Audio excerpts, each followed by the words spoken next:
श्री गणपती अथर्व शीर्षम। ॐ गं गणपतये नमः।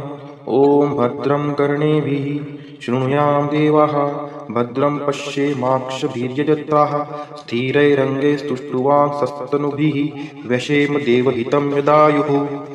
ॐ स्वस्ति न इन्द्रो वृद्धश्रवाः, स्वस्ति नः पूषा विश्ववेदाः, स्वस्ति नास्तार्कशो अरिष्टनेमिः, स्वस्ति नो बृहस्पतिर्दधातु। ॐ शान्तिः शान्तिः शान्तिः। ओम नमस्ते गणपतये। त्वमेव प्रत्यक्षं तत्त्वमसि, त्वमेव केवलं कर्तासि, त्वमेव केवलं धर्तासि, त्वमेव केवलं भर्तासि, त्वमेव सर्वं खल्विदं ब्रह्मासि, त्वं साक्षादात्मासि नित्यं। ऋतं वच्मि सत्यं वच्मि, अवत्व माम् अववक्तारम् अवश्रोतारम् अवदातारम् अवधातारम् अवानुजानमवशिष्यम् अवपश्चातात् अवपुरस्तात् अवोत्तरात्तात् अवदक्षिणात्तात् अवचोर्ध्वात्तात् अवाधरात्तात् सर्वतो मां पाहि पाहि समन्तात्। त्वं वाङ्मयस्त्वं चिन्मयः, त्वं आनन्दमयस्त्वं ब्रह्ममयः, त्वं सच्चिदानन्दाद्वितीयोऽसि, त्वं प्रत्यक्षं ब्रह्मासि, त्वं ज्ञानमयो विज्ञानमयोऽसि। सर्वं जगदिदं त्वत्तो जायते, सर्वं जगदिदं तत्तस्तिष्ठति, सर्वं जगदिदं त्वयि लयमेष्यति, सर्वं जगदिदं त्वयि प्रत्येति। त्वं भूमिरापो नलो नीलो नभः, त्वं चत्वारि वाक्पदानि। त्वं गुणत्रयातीतः, त्वम् अवस्थात्रयातीतः, त्वं देहत्रयातीतः, त्वं कालत्रयातीतः, त्वं मूलाधारस्थितोऽसि नित्यं, त्वं शक्तित्रयात्मकः, त्वां योगिनो ध्यायन्ति नित्यं। त्वं ब्रह्मा, त्वं विष्णुस्त्वं रुद्रस्त्वम् इन्द्रस्त्वम् अग्निस्त्वं वायुस्त्वं सूर्यस्त्वं चन्द्रमास्त्वं ब्रह्मभूर्भुवस्वरो। गणादिपूर्वमुच्चार्य वर्णादीन्तरनन्तरम् अनुस्वार परतर अर्धेन्दुलसितं तारेण रुद्धम् एतत्त्वमनुस्वरूपं। गकार पूर्वरूपम्, अकारो मध्यमरूपम्, अनुस्वार चान्त्यारूपम्, बिन्दुरुत्तररूपं, नादसन्धानं संहितासन्धिः। शैषा गणेशविद्या गणकृषिः, निश्चित गायत्री छन्दः, गणपतिर्देवता। ॐ गण गणपतये नमः। एकदन्ताय विद्महे वक्रतुण्डाय धीमहि तन्नो दन्ती प्रचोदयात्। एकदन्तं चतुर्हस्तं पाशमङ्कुशधारिणं रदं च वरदं हस्तैर्बिभ्राणं मूषकध्वजं रक्तं लम्बोदरं शूर्पकर्णकं रक्तवाससं रक्तगन्धानुलिप्ताङ्गं रक्तपुष्पैः सुपूजितं भक्तानुकम्पिनं देवं जगत्कारणमच्युतम् आविर्भूतं च सृष्टि यादव प्रकृते पुरुषात् परम् एवं ध्यायति यो नित्यं स योगी योगिनां वरः। नमो व्रातपतये नमो गणपतये नमः प्रथमपतये नमस्तेस्तु लंबोदराय एकदन्ताय विघ्ननाशिने शिवसुताय श्रीवरदमूर्तये नमो नमः। ओम नमस्ते गणपतये। त्वमेव प्रत्यक्षं तत्त्वमसि, त्वमेव केवलं कर्तासि, त्वमेव केवलं धर्तासि, त्वमेव केवलं भर्तासि, त्वमेव सर्वं खल्विदं ब्रह्मासि, त्वं साक्षादात्मासि नित्यं। ऋतं वच्मि सत्यं वच्मि, अवत्व माम् अववक्तारम् अवश्रोतारम् अवदातारम् अवधातारम् अवानुजानमवशिष्यम् अवपश्चातात् अवपुरस्तात् अवोत्तरात्तात् अवदक्षिणात्तात् अवचोर्ध्वात्तात् अवाधरात्तात् सर्वतो मां पाहि पाहि समन्तात्। त्वं वाङ्मयस्त्वं चिन्मयः, त्वं आनन्दमयस्त्वं ब्रह्ममयः, त्वं सच्चिदानन्दाद्वितीयोऽसि, त्वं प्रत्यक्षं ब्रह्मासि, त्वं ज्ञानमयो विज्ञानमयोऽसि। सर्वं जगदिदं त्वत्तो जायते, सर्वं जगदिदं तत्तस्तिष्ठति, सर्वं जगदिदं त्वयि लयमेष्यति, सर्वं जगदिदं त्वयि प्रत्येति। त्वं भूमिरापो नलो नीलो नभः, त्वं चत्वारि वाक्पदानि। त्वं गुणत्रयातीतः, त्वम् अवस्थात्रयातीतः, त्वं देहत्रयातीतः, त्वं कालत्रयातीतः, त्वं मूलाधारस्थितोऽसि नित्यं, त्वं शक्तित्रयात्मकः, त्वां योगिनो ध्यायन्ति नित्यं। त्वं ब्रह्मा, त्वं विष्णुस्त्वं रुद्रस्त्वम् इन्द्रस्त्वम् अग्निस्त्वं वायुस्त्वं सूर्यस्त्वं चन्द्रमास्त्वं ब्रह्मभूर्भुवस्वरो। गणादिपूर्वमुच्चार्य वर्णादीन्तरनन्तरम् अनुस्वार परतर अर्धेन्दुलसितं तारेण रुद्धम् एतत्त्वमनुस्वरूपं। गकार पूर्वरूपम्, अकारो मध्यमरूपम्, अनुस्वार चान्त्यारूपं, बिन्दुरुत्तररूपं, नादसन्धानं संहितासन्धिः। शैषा गणेशविद्या गणकृषिः, निश्चित गायत्री छन्दः, गणपतिर्देवता। ॐ गण गणपतये नमः। एकदन्ताय विद्महे वक्रतुण्डाय धीमहि तन्नो दन्ती प्रचोदयात् एकदन्तं चतुर्हस्तं पाशमङ्कुशधारिणं रदं च वरदं हस्तैर्बिभ्राणं मूषकध्वजं रक्तं लम्बोदरं शूर्पकर्णकं रक्तवाससं रक्तगन्धानुलिप्ताङ्गं रक्तपुष्पैः सुपूजितं भक्तानुकम्पिनं देवं जगत्कारणमच्युतम् आविर्भूतं च सृष्टियादौ प्रकृते पुरुषात् परम् एवं ध्यायति यो नित्यं स योगी योगिनां वरः। नमो व्रातपतये नमो गणपतये नमः प्रथमपतये नमस्तेस्तु लम्बोदराय एकदन्ताय विघ्ननाशिने शिवसुताय श्रीवरदमूर्तये नमो नमः। ॐ नमस्ते गणपतये त्वमेव प्रत्यक्षं तत्त्वमसि त्वमेव केवलं कर्तासि त्वमेव केवलं धर्तासि त्वमेव केवलं भर्तासि त्वमेव सर्वं खल्विदं ब्रह्मासि त्वं साक्षादात्मासि नित्यं ऋतं वच्मि सत्यं वच्मि अवत्व माम् अववक्तारम् अवश्रोतारम् अवदातारम् अवधातारम् अवानुजानमवशिष्यम् अवपश्चातात् अवपुरस्तात् अवोत्तरात्तात् अवदक्षिणात्तात् अवचोर्ध्वात्तात् अवाधरात्तात् सर्वतो मां पाहि पाहि समन्तात्। त्वं वाङ्मयस्त्वं चिन्मयः त्वम् आनन्दमयस्त्वं ब्रह्ममयः त्वं सच्चिदानन्दाद्वितीयोऽसि त्वं प्रत्यक्षं ब्रह्मासि त्वं ज्ञानमयो विज्ञानमयोऽसि। सर्वं जगदिदं त्वत्तो जायते सर्वं जगदिदं तत्तस्तिष्ठति सर्वं जगदिदं त्वयि लयमेष्यति सर्वं जगदिदं त्वयि प्रत्येति त्वं भूमिरापो नलो नीलो नभः त्वं चत्वारि वाक्पदानि। त्वं गुणत्रयातीतः त्वम् अवस्थात्रयातीतः त्वं देहत्रयातीतः त्वं कालत्रयातीतः त्वं मूलाधारस्थितोऽसि नित्यं त्वं शक्तित्रयात्मकः त्वां योगिनो ध्यायन्ति नित्यं त्वं ब्रह्मा त्वं विष्णुस्त्वं रुद्रस्त्वं इन्द्रस्त्वं अग्निस्त्वं वायुस्त्वं सूर्यस्त्वं चन्द्रमास्त्वं ब्रह्मभूर्भुवस्वरोः। गणादिपूर्वमुच्चार्य वर्णादीं तदनन्तरम् अनुस्वार परतर अर्धेन्दुलसीतं तारेण रुद्धम् एतत्त्वमनुस्वरूपं गकार पूर्वरूपम् अकारो मध्यमरूपम् अनुस्वार चान्त्यारूपं बिन्दुरुत्तररूपं नादसन्धानं संहितासन्धि शैषा गणेशविद्या गणकृषिः निच्युत गायत्री छन्दः गणपतिर्देवता। ॐ गणपतये नमः। एकदन्ताय विद्महे वक्रतुण्डाय धीमहि तन्नो दन्ती प्रचोदयात् एकदन्तं चतुर्हस्तं पाशमङ्कुशधारिणं रदं च वरदं हस्तैर्बिभ्राणं मूषकध्वजं रक्तं लम्बोदरं शूर्पकर्णकं रक्तवाससं रक्तगन्धानुलिप्ताङ्गं रक्तपुष्पैः सुपूजितं भक्तानुकम्पिनं देवं जगत्कारणमच्युतम् आविर्भूतं च सृष्टियादौ प्रकृते पुरुषात् परम् एवं ध्यायति यो नित्यं स योगी योगिनां वरः। नमो व्रातपतये नमो गणपतये नमः प्रथमपतये नमस्तेस्तु लम्बोदराय एकदन्ताय विघ्ननाशिने शिवसुताय श्रीवरदमूर्तये नमो नमः। ॐ नमस्ते गणपतये त्वमेव प्रत्यक्षं तत्त्वमसि त्वमेव केवलं कर्तासि त्वमेव केवलं धर्तासि त्वमेव केवलं भर्तासि त्वमेव सर्वं खल्विदं ब्रह्मासि त्वं साक्षादात्मासि नित्यं ऋतं वच्मि सत्यं वच्मि अवत्व माम् अववक्तारम् अवश्रोतारम् अवदातारम् अवधातारम् अवानुजानमवशिष्यम् अवपश्चातात् अवपुरस्तात् अवोत्तरात्तात् अवदक्षिणात्तात् अवचोर्ध्वात्तात् अवाधरात्तात् सर्वतो मां पाहि पाहि समन्तात्। त्वं वाङ्मयस्त्वं चिन्मयः त्वम् आनन्दमयस्त्वं ब्रह्ममयः त्वं सच्चिदानन्दाद्वितीयोऽसि त्वं प्रत्यक्षं ब्रह्मासि त्वं ज्ञानमयो विज्ञानमयोऽसि। सर्वं जगदिदं त्वत्तो जायते सर्वं जगदिदं तत्तस्तिष्ठति सर्वं जगदिदं त्वयि लयमेष्यति सर्वं जगदिदं त्वयि प्रत्येति त्वं भूमिरापो नलो नीलो नभः त्वं चत्वारि वाक्पदानि। त्वं गुणत्रयातीतः त्वम् अवस्थात्रयातीतः त्वं देहत्रयातीतः त्वं कालत्रयातीतः त्वं मूलाधारस्थितोऽसि नित्यं त्वं शक्तित्रयात्मकः त्वां योगिनो ध्यायन्ति नित्यं त्वं ब्रह्मा त्वं विष्णुस्त्वं रुद्रस्त्वं इन्द्रस्त्वं अग्निस्त्वं वायुस्त्वं सूर्यस्त्वं चन्द्रमास्त्वं ब्रह्मभूर्भुवस्वरोः। गणादिपूर्वमुच्चार्य वर्णादीं तदनन्तरम् अनुस्वार परतर अर्धेन्दुलसीतं तारेण रुद्धम् एतत्त्वमनुस्वरूपं गकार पूर्वरूपम् अकारो मध्यमरूपम् अनुस्वार चान्त्यारूपं बिन्दुरुत्तररूपं नादसन्धानं संहितासन्धि शैषा गणेशविद्या गणकृषिः निच्युत गायत्री छन्दः गणपतिर्देवता। ॐ गणपतये नमः।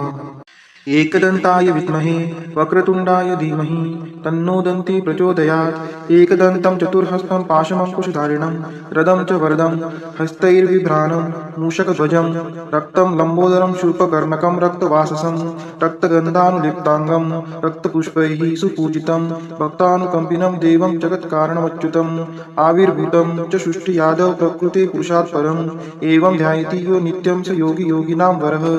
नमो व्रातपतये नमो गणपतये नमः प्रथमपतये नमस्तेस्तु लंबोदराय एकदन्ताय विघ्ननाशिने शिवसुताय श्रीवरदमूर्तये नमो नमः। ॐ नमस्ते गणपतये त्वमेव प्रत्यक्षं तत्त्वमसि त्वमेव केवलं कर्तासि त्वमेव केवलं धर्तासि त्वमेव केवलं हर्तासि त्वमेव सर्वं खल्विदं ब्रह्मासि त्वं साक्षादात्मासि नित्यं ऋतं वच्मि सत्यं वच्मि अवत्व माम् अववक्तारम् अवश्रोतारम् अवदातारम् अवधातारम् अवानुजानमवशिष्यम् अवपश्चातात् अवपुरस्तात् अवोत्तरात्तात् अवदक्षिणात्तात् अवचोर्ध्वात्तात् अवाधरात्तात् सर्वतो मां पाहि पाहि समन्तात्। त्वं वाङ्मयस्त्वं चिन्मयः त्वम् आनन्दमयस्त्वं ब्रह्ममयः त्वं सच्चिदानन्दाद्वितीयोऽसि त्वं प्रत्यक्षं ब्रह्मासि त्वं ज्ञानमयो विज्ञानमयोऽसि। सर्वं जगदिदं त्वत्तो जायते सर्वं जगदिदं तत्तस्तिष्ठति सर्वं जगदिदं त्वयि लयमेष्यति सर्वं जगदिदं त्वयि प्रत्येति त्वं भूमिरापो नलो नीलो नभः त्वं चत्वारि वाक्पदानि। त्वं गुणत्रयातीतः त्वम् अवस्थात्रयातीतः त्वं देहत्रयातीतः त्वं कालत्रयातीतः त्वं मूलाधारस्थितोऽसि नित्यं त्वं शक्तित्रयात्मकः त्वां योगिनो ध्यायन्ति नित्यं त्वं ब्रह्मा त्वं विष्णुस्त्वं रुद्रस्त्वं इन्द्रस्त्वं अग्निस्त्वं वायुस्त्वं सूर्यस्त्वं चन्द्रमास्त्वं ब्रह्मभूर्भुवस्वरोम्।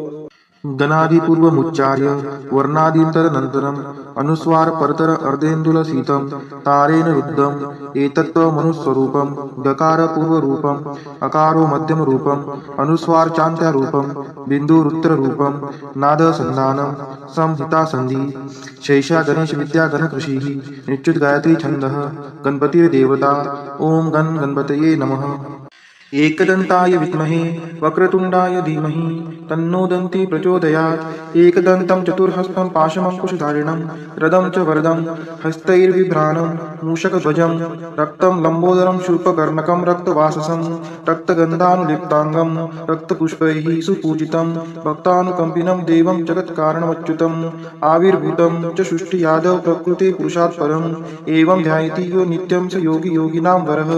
नमो व्रातपतये नमो गणपतये नमः प्रथमपतये नमस्तेस्तु लंबोदराय एकदन्ताय विघ्ननाशिने शिवसुताय श्रीवरदमूर्तये नमो नमः।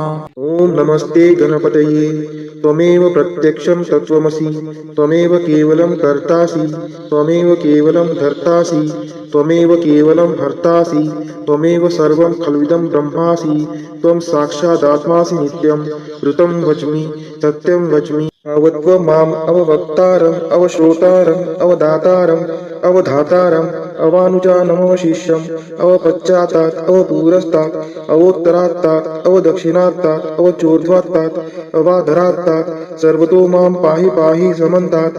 त्वं वाङ्मयस्त्वं चिन्मयः त्वम् आनन्दमयस्त्वं ब्रह्ममयः त्वं सच्चिदानन्दाद्वितीयोऽसि त्वं प्रत्यक्षं ब्रह्मासि त्वं ज्ञानमयो विज्ञानमयोऽसि। सर्वं जगदिदं त्वत्तो जायते सर्वं जगदिदं तत्तस्तिष्ठति सर्वं जगदिदं त्वयि लयमेष्यति सर्वं जगदिदं त्वयि प्रत्येति त्वं भूमिरापो नलो नीलो नभः त्वं चत्वारि वाक्पदानि। त्वं गुणत्रयातीतः त्वम् अवस्थात्रयातीतः त्वं देहत्रयातीतः त्वं कालत्रयातीतः त्वं मूलाधारस्थितोऽसि नित्यं त्वं शक्तित्रयात्मकः त्वां योगिनो ध्यायन्ति नित्यं त्वं ब्रह्मा त्वं विष्णुस्त्वं रुद्रस्त्वं इन्द्रस्त्वं अग्निस्त्वं वायुस्त्वं सूर्यस्त्वं चन्द्रमास्त्वं ब्रह्मभूर्भुवस्वरोम्। गणादिपूर्वमुच्चार्य वर्णादीन्तरनन्तरम् अनुस्वार परतर अर्धेन्दुलसीतं तारेण रुद्धम् एतत्त्वमनुस्वरूपं डकारपूर्वरूपम् अकारो मध्यमरूपम् अनुस्वारचान्त्यारूपं बिन्दुरुत्तररूपं नादसन्धानं संहितासन्धि शैषा गणेशविद्या गणकृषिः निश्चित गायत्री छन्दः गणपतिर्देवता। ॐ गणपतये नमः। एकदन्ताय विद्महे वक्रतुण्डाय धीमहि तन्नो दन्ती प्रचोदयात् एकदन्तं चतुर्हस्तं पाशमङ्कुशधारिणं रदं च वरदं हस्तैर्बिभ्राणं मूषकध्वजं रक्तं लम्बोदरं शूर्पकर्णकं रक्तवाससं रक्तगन्धानुलिप्ताङ्गं रक्तपुष्पैः सुपूजितं भक्तानुकम्पिनं देवं जगत्कारणमच्युतम् आविर्भूतं च सृष्टि यादव प्रकृते पुरुषात् परम् एवं ध्यायति यो नित्यं स योगी योगिनां वरः। नमो व्रातपतये नमो गणपतये नमः प्रथमपतये नमस्तेस्तु लंबोदराय एकदन्ताय विघ्ननाशिने शिवसुताय श्रीवरदमूर्तये नमो नमः। ॐ नमस्ते गणपतये त्वमेव प्रत्यक्षं तत्त्वमसि त्वमेव केवलं कर्तासि त्वमेव केवलं धर्तासि त्वमेव केवलं हर्तासि त्वमेव सर्वं खल्विदं ब्रह्मासि त्वं साक्षादात्मासि नित्यं ऋतं वच्मि सत्यं वच्मि अवत्व माम् अववक्तारम् अवश्रोतारम् अवदातारम् अवधातारम् अवानुजानमवशिष्यम् अवपश्चातात् अवपुरस्तात् अवोत्तरात्तात् अवदक्षिणात्तात् अवचोर्ध्वात्तात् अवाधरात्तात् सर्वतो मां पाहि पाहि समन्तात्। त्वं वाङ्मयस्त्वं चिन्मयः त्वं आनन्दमयस्त्वं ब्रह्ममयः त्वं सच्चिदानन्दाद्वितीयोऽसि त्वं प्रत्यक्षं ब्रह्मासि त्वं ज्ञानमयो विज्ञानमयोऽसि। सर्वं जगदिदं त्वत्तो जायते सर्वं जगदिदं तत्तस्तिष्ठति सर्वं जगदिदं त्वयि लयमेष्यति सर्वं जगदिदं त्वयि प्रत्येति त्वं भूमिरापो नलो नीलो नभः त्वं चत्वारि वाक्पदानि। त्वं गुणत्रयातीतः त्वम् अवस्थात्रयातीतः त्वं देहत्रयातीतः त्वं कालत्रयातीतः त्वं मूलाधारस्थितोऽसि नित्यं त्वं शक्तित्रयात्मकः त्वां योगिनो ध्यायन्ति नित्यं त्वं ब्रह्मा त्वं विष्णुस्त्वं रुद्रस्त्वम् इन्द्रस्त्वम् अग्निस्त्वं वायुस्त्वं सूर्यस्त्वं चन्द्रमास्त्वं ब्रह्मभूर्भुवस्वरो। गणादिपूर्वमुच्चार्य वर्णादीन्तरनन्तरम् अनुस्वार परतर अर्धेन्दुलसीतं तारेण रुद्धम् एतत्त्वमनुस्वरूपं गकार पूर्वरूपम् अकारो मध्यमरूपम् अनुस्वारचान्त्यारूपं बिन्दुरुत्तररूपं नादसन्धानं संहितासन्धि शैषा गणेशविद्या गणकृषिः निच्युत गायत्री छन्दः गणपतिर्देवता। ॐ गणपतये नमः। एकदन्ताय विद्महे वक्रतुण्डाय धीमहि तन्नो दन्ती प्रचोदयात् एकदन्तं चतुर्हस्तं पाशमङ्कुशधारिणं रदं च वरदं हस्तैर्बिभ्राणं मूषकध्वजं रक्तं लम्बोदरं शूर्पकर्णकं रक्तवाससं रक्तगन्धानुलिप्ताङ्गं रक्तपुष्पैः सुपूजितं भक्तानुकम्पिनं देवं जगत्कारणमच्युतम् आविर्भूतं च सृष्टि यादव प्रकृते पुरुषात् परम् एवं ध्यायति यो नित्यं स योगी योगिनां वरः।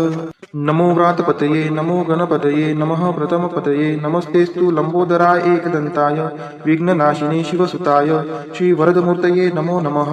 ॐ नमस्ते गणपतये त्वमेव प्रत्यक्षं तत्त्वमसि त्वमेव केवलं कर्तासि त्वमेव केवलं धर्तासि त्वमेव केवलं हर्तासि त्वमेव सर्वं खल्विदं ब्रह्मासि त्वं साक्षादात्मासि नित्यं ऋतं वच्मि सत्यं वच्मि अवत्व माम् अववक्तारम् अवश्रोतारम् अवदातारम् अवधातारम् अवानुजानमवशिष्यम् अवपश्चातात् अवपुरस्तात् अवोत्तरात्तात् अवदक्षिणात्तात् अवचोर्ध्वात्तात् अवाधरात्तात् सर्वतो मां पाहि पाहि समन्तात्।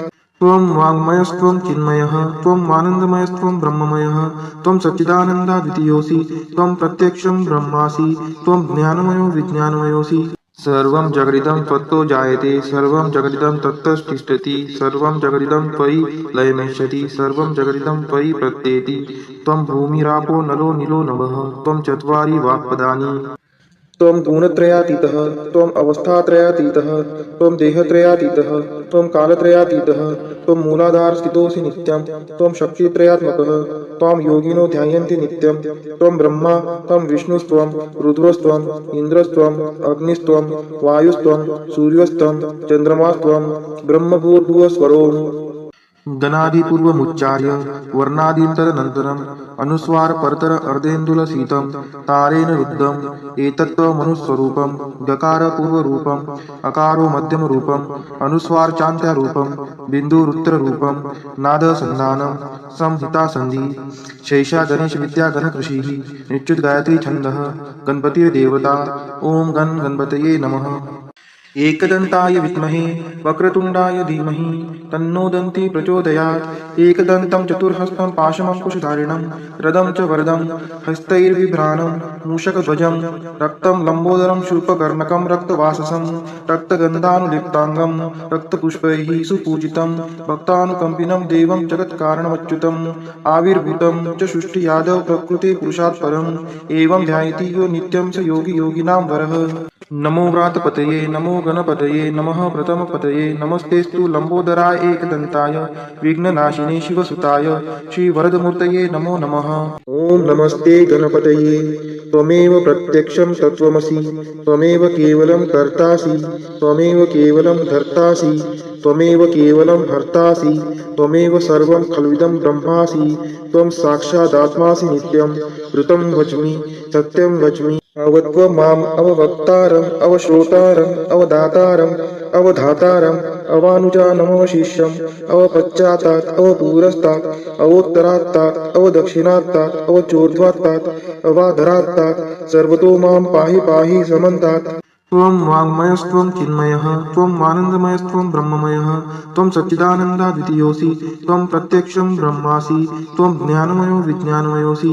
सर्वं जगदिदं त्वत्तो जायते सर्वं जगदिदं तत्तस्तिष्ठति सर्वं जगदिदं त्वयि लयमेष्यति सर्वं जगदिदं त्वयि प्रत्येति त्वं भूमिरापो नलो नीलो नभः त्वं चत्वारि वाक्पदानि। त्वं गुणत्रयातीतः त्वम् अवस्थात्रयातीतः त्वं देहत्रयातीतः त्वं कालत्रयातीतः त्वं मूलाधारस्थितोऽसि नित्यं त्वं शक्तित्रयात्मकः त्वां योगिनो ध्यायन्ति नित्यं त्वं ब्रह्मा त्वं विष्णुस्त्वं रुद्रस्त्वम् इन्द्रस्त्वम् अग्निस्त्वं वायुस्त्वं सूर्यस्त्वं चन्द्रमास्त्वं ब्रह्मभूर्भुवस्वरोः। गणादिपूर्वमुच्चार्य वर्णादीन्तरनन्तरम् अनुस्वार परतर अर्धेन्दुलसितं तारेण रुद्धम् एतत्त्वमनुस्वरूपं गकारपूर्वरूपम् अकारो मध्यमरूपम् अनुस्वार चान्त्यरूपम् बिन्दुरुत्तररूपम् नादसन्धानं संहितासन्धि शैषा गणेशविद्या गणकृषिः निच्युत गायत्री छन्दः गणपतिर्देवता। ॐ गणपतये नमः। एकदन्ताय विद्महे वक्रतुण्डाय धीमहि तन्नो दन्ती प्रचोदयात् एकदन्तं चतुर्हस्तं पाशमङ्कुशधारिणं रदं च वरदं हस्तैर्बिभ्राणं मूषकध्वजं रक्तं लम्बोदरं शूर्पकर्णकं रक्तवाससं रक्तगन्धानुलिप्ताङ्गं रक्तपुष्पैः सुपूजितं भक्तानुकम्पिनं देवं जगत्कारणमच्युतम् आविर्भूतं च सृष्टियादौ प्रकृते पुरुषात् परम् एवं ध्यायति यो नित्यं स योगी योगिनां वरः। नमो व्रातपतये नमो गणपतये नमः प्रथमपतये नमस्तेस्तु लंबोदराय एकदन्ताय विघ्ननाशिने शिवसुताय श्रीवरदमूर्तये नमो नमः। ॐ नमस्ते गणपतये त्वमेव प्रत्यक्षं तत्त्वमसि त्वमेव केवलं कर्तासि त्वमेव केवलं धर्तासि त्वमेव केवलं हर्तासि त्वमेव सर्वं खल्विदं ब्रह्मासि त्वं साक्षादात्मासि नित्यं ऋतं वच्मि सत्यं वच्मि अवत्व माम् अववक्तारम् अवश्रोतारम् अवदातारम् अवधातारम् अवानुजानमवशिष्यम् अवपश्चातात् अवपुरस्तात् अवोत्तरात्तात् अवदक्षिणात्तात् अवचोर्ध्वात्तात् अवाधरात्तात् सर्वतो मां पाहि पाहि समन्तात्। त्वं वाङ्मयस्त्वं चिन्मयः त्वम् आनन्दमयस्त्वं ब्रह्ममयः त्वं सच्चिदानन्दाद्वितीयोऽसि त्वं प्रत्यक्षं ब्रह्मासि त्वं ज्ञानमयो विज्ञानमयोऽसि। सर्वं जगदिदं त्वत्तो जायते सर्वं जगदिदं तत्तस्तिष्ठति सर्वं जगदिदं त्वयि लयमेष्यति सर्वं जगदिदं त्वयि प्रत्येति त्वं भूमिरापो नलो नीलो नभः त्वं चत्वारि वाक्पदानि। त्वं गुणत्रयातीतः त्वम् अवस्थात्रयातीतः त्वं देहत्रयातीतः त्वं कालत्रयातीतः त्वं मूलाधारस्थितोऽसि नित्यं त्वं शक्तित्रयात्मकः त्वां योगिनो ध्यायन्ति नित्यं त्वं ब्रह्मा त्वं विष्णुस्त्वं रुद्रस्त्वम् इन्द्रस्त्वम् अग्निस्त्वं वायुस्त्वं सूर्यस्त्वं चन्द्रमास्त्वं ब्रह्मभूर्भुवस्वरोः। गणादिपूर्वमुच्चार्य वर्णादीन्तरनन्तरम् अनुस्वार परतर अर्धेन्दुलसितं तारेण रुद्धम् एतत्त्वमनुस्वरूपं गकारपूर्वरूपम् अकारो मध्यमरूपम् अनुस्वार चान्त्यरूपम् बिन्दुरुत्तररूपम् नादसन्धानं संहितासन्धि शैषा गणेशविद्या गणकृषिः निच्युत गायत्री छन्दः गणपतिर्देवता। ॐ गणपतये नमः। एकदन्ताय विद्महे वक्रतुण्डाय धीमहि तन्नो दन्ती प्रचोदयात् एकदन्तं चतुर्हस्तं पाशमङ्कुशधारिणं रदं च वरदं हस्तैर्बिभ्राणं मूषकध्वजं रक्तं लम्बोदरं शूर्पकर्णकं रक्तवाससं रक्तगन्धानुलिप्ताङ्गं रक्तपुष्पैः सुपूजितं भक्तानुकम्पिनं देवं जगत्कारणमच्युतम् आविर्भूतं च सृष्टियादौ प्रकृते पुरुषात् परम् एवं ध्यायति यो नित्यं स योगी योगिनां वरः। नमो व्रातपतये नमो गणपतये नमः प्रथमपतये नमस्तेस्तु लंबोदराय एकदन्ताय विघ्ननाशिने शिवसुताय श्रीवरदमूर्तये नमो नमः। ॐ नमस्ते गणपतये त्वमेव प्रत्यक्षं तत्त्वमसि त्वमेव केवलं कर्तासि त्वमेव केवलं धर्तासि त्वमेव केवलं हर्तासि त्वमेव सर्वं खल्विदं ब्रह्मासि त्वं साक्षादात्मासि नित्यं ऋतं वच्मि सत्यं वच्मि अवत्व माम् अववक्तारम् अवश्रोतारम् अवदातारम् अवधातारम् अवानुजानमवशिष्यम् अवपश्चातात् अवपुरस्तात् अवोत्तरात्तात् अवदक्षिणात्तात् अवचोर्ध्वात्तात् अवाधरात्तात् सर्वतो मां पाहि पाहि समन्तात्। त्वं वाङ्मयस्त्वं चिन्मयः त्वम् आनन्दमयस्त्वं ब्रह्ममयः त्वं सच्चिदानन्दाद्वितीयोऽसि त्वं प्रत्यक्षं ब्रह्मासि त्वं ज्ञानमयो विज्ञानमयोऽसि। सर्वं जगदिदं त्वत्तो जायते सर्वं जगदिदं तत्तस्तिष्ठति सर्वं जगदिदं त्वयि लयमेष्यति सर्वं जगदिदं त्वयि प्रत्येति। त्वं भूमिरापो नलो नीलो नभः त्वं चत्वारि वाक्पदानि।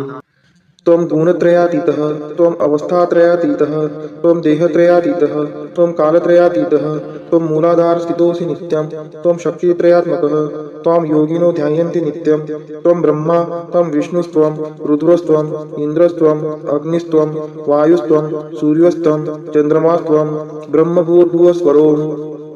गणादिपूर्वमुच्चार्य वर्णादीं तदनन्तरम् अनुस्वार परतर अर्धेन्दुलसीतं तारेण रुद्धम् एतत्त्वमनुस्वरूपं गकार पूर्वरूपम् अकारो मध्यमरूपम् अनुस्वार चान्त्यारूपं बिन्दुरुत्तररूपं नादसन्धानं संहितासन्धि शैषा गणेशविद्या गणकृषिः निच्युत गायत्री छन्दः गणपतिर्देवता। ॐ गणपतये नमः। एकदन्ताय विद्महे वक्रतुण्डाय धीमहि तन्नो दन्ती प्रचोदयात् एकदन्तं चतुर्हस्तं पाशमङ्कुशधारिणं रदं च वरदं हस्तैर्बिभ्राणं मूषकध्वजं रक्तं लम्बोदरं शूर्पकर्णकं रक्तवाससं रक्तगन्धानुलिप्ताङ्गं रक्तपुष्पैः सुपूजितं भक्तानुकम्पिनं देवं जगत्कारणमच्युतम् आविर्भूतं च सृष्टियादौ प्रकृते पुरुषात् परम् एवं ध्यायति यो नित्यं स योगी योगिनां वरः। नमो व्रातपतये नमो गणपतये नमः प्रथमपतये नमस्तेस्तु लंबोदराय एकदन्ताय विघ्ननाशिने शिवसुताय श्रीवरदमूर्तये नमो नमः। एतत् अथर्वशीर्षयोदिते स ब्रह्मभूयाय कल्पते स सर्वविघ्नैर्न बाध्यते स सर्वतः सुखमेधते स पञ्चमहापापात् प्रमुच्यते। सायं धियानो दिवसकृतं पापं नाशयति प्रातर्धियानो रात्रिकृतं पापं नाशयति सायं प्रातः प्रयुञ्जानो पापो भवति सर्वत्र धियानो पवित्रो भवति धर्मार्थकाममोक्षं च विन्दति। इदम् अथर्वशीर्षं शिष्याय न देयं यो यदि मोहात् दास्यति स पापीयान् भवति सहस्रावर्तनात् यं यं कामं दिते तं तमनेन साधयेत् अनेन गणपतिमभिषिञ्चति स वाङ्मी भवति चतुर्थ्या मनश्रन् जपति स विद्यावान् भवति इत्यथर्वं वाक्यं ब्रह्माद्यावरणं विद्यात् न बिभेति कदाचनेति। यो दुर्वाङ्कुरैर्यजति स वैश्रवणोपमो भवति यो लाजैर्यजति स यशोवान् भवति स मेधावान् भवति यो मोदकसहस्रेण यजति स वाञ्छितफलं वाप्नोति यः साध्यसमिद्भिर्यजति स सर्वं लभते स सर्वं लभते। अष्टौ ब्राह्मणान् समग्र हित्वा सूर्यवर्चस्वी भवति सूर्यग्रहे महानद्यां प्रतिमा सन्निधौ वाजोक्तौ सिद्धमन्त्रो भवति महाविघ्नात् प्रमुच्यते महादोषात् प्रमुच्यते महापापात् प्रमुच्यते स सर्वविद् भवति स सर्वविद् भवति य एवं वेद इत्युपनिषद। ओम शान्ति शान्ति शान्तिः।